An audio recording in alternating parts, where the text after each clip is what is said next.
পশ্চিমবঙ্গ বিজ্ঞান মঞ্চের রায়গঞ্জ বিজ্ঞান কেন্দ্রের বিশেষ অনুষ্ঠানের আয়োজন করা হলো শনিবার।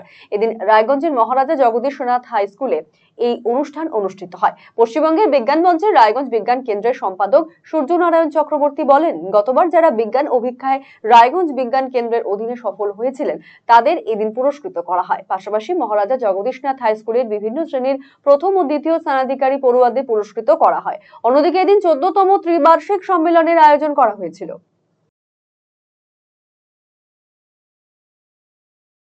আজকে আমাদের দুটো কর্মসূচি আছে। প্রথমত আমাদের গত বছর বিজ্ঞান অভিক্ষা হয়েছিল। এই বিজ্ঞান অভিক্ষা 2024-এ রায়গঞ্জ বিজ্ঞান কেন্দ্রগত যারা প্রথম, দ্বিতীয়, তৃতীয় স্থানাধিকারী হয়েছে তাদেরকে আজকে পুরস্কার বিতরণী অনুষ্ঠান ছিল। সেই পুরস্কার বিতরণী অনুষ্ঠানের পরে এরপরে আমাদের আছে আমাদের রায়গঞ্জ বিজ্ঞান কেন্দ্রের ত্রিবার্ষিক সম্মেলন। কতজনকে আপনারা পুরস্কৃত করলেন? আজকে বিষয় আমাদের একটাই বিজ্ঞান অভিক্ষা হয়, সেখানে বিজ্ঞান, অঙ্ক এই সাবজেক্টগুলোর উপর পরীক্ষাটা হয়, সাথে কিছু সায়েন্টিফিক টেম্পার ভিত্তিক প্রশ্নও থাকে। সেখানে আমাদের চতুর্থ থেকে দশম শ্রেণী পর্যন্ত প্রথম, দ্বিতীয়, তৃতীয় মোট 33 জন ছিল। সেই 33 জনকে পুরস্কার দেওয়া হয়েছিল। আর একই সাথে আমাদের আরেকটা পুরস্কার দেওয়া হয় প্রতি স্কুল ভিত্তিক। স্কুলের প্রতি ক্লাসের যারা প্রথম এবং দ্বিতীয় হয় তাদেরকে মেডেল দেওয়া হয়।